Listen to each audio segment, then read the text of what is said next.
So welcome all in another session of TIFR problem solving. So today's problem is quite straightforward.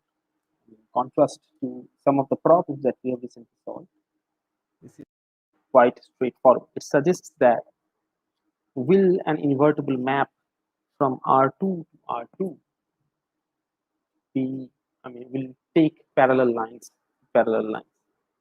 So here there are two steps that you need to think about.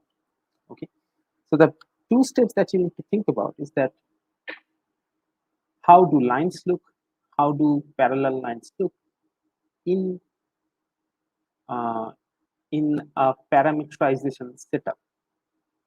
Okay, so any line in R2, any line L in R2 has a parametrization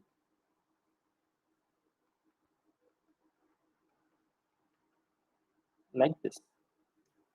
P goes to some A plus M. So where M is always not equals to 0 and P varies from minus infinity to infinity. So this is the very basic parameterization of any line. All right. So the moment you take this parameterization, so what this problem suggests is that now you have two such lines that are parallel. So let's say L1 and L2 are two parallel lines. So if these two are parallel lines, that means what? The parameterizations are kind of same, but a little bit different on the A side. So L1 is now the parameterization that maps T to some E1 plus MP,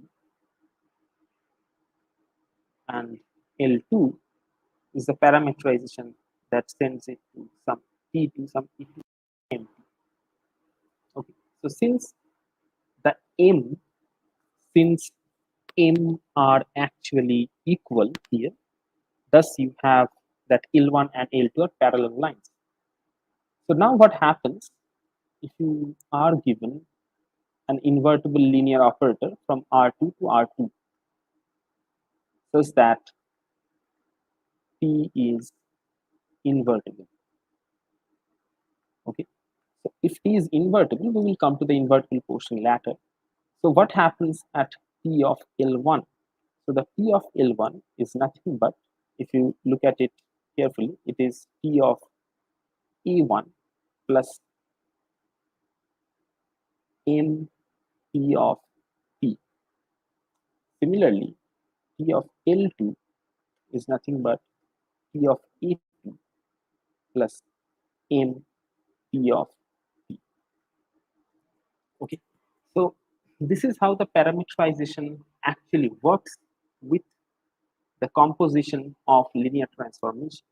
So now since T is invertible, so since T is invertible, okay, I'm sorry, I have actually made a mistake in writing it.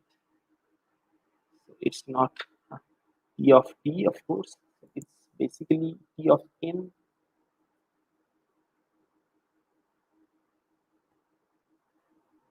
P, P of M then T. So the T will always run from minus infinity to infinity. That is how the parameterization actually works. So if T is from R2 to R2 such that T is invertible, so we have this that M is not equals to 0. All right. So the moment we have that M is not equals to 0, this will immediately imply T being invertible is that T of M is also not equals to 0. So the moment you have that T of M is not equals to 0, then T of L1 and T of L2, they both have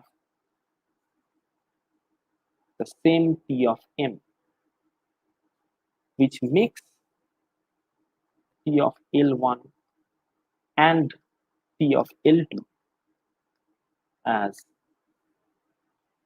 parallel lines. Okay, so from here what do we learn? So here we learn that if I have a line, I have a parametrization. What happens if two lines are parallel?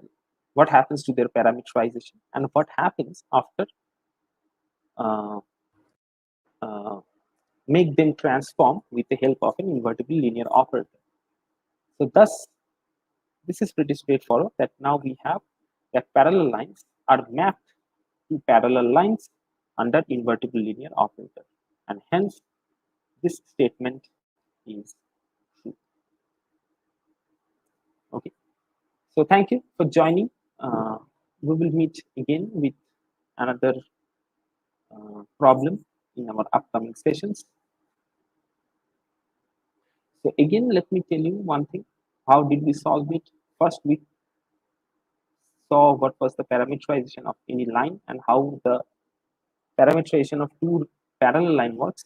What happens when you take their transformation under a linear operator, and since it is invertible, the m not equals to 0 implies t of m is not equals to 0 part is now getting used.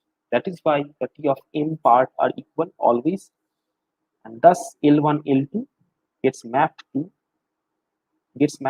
two parallel lines. So thank you for joining. Until next time.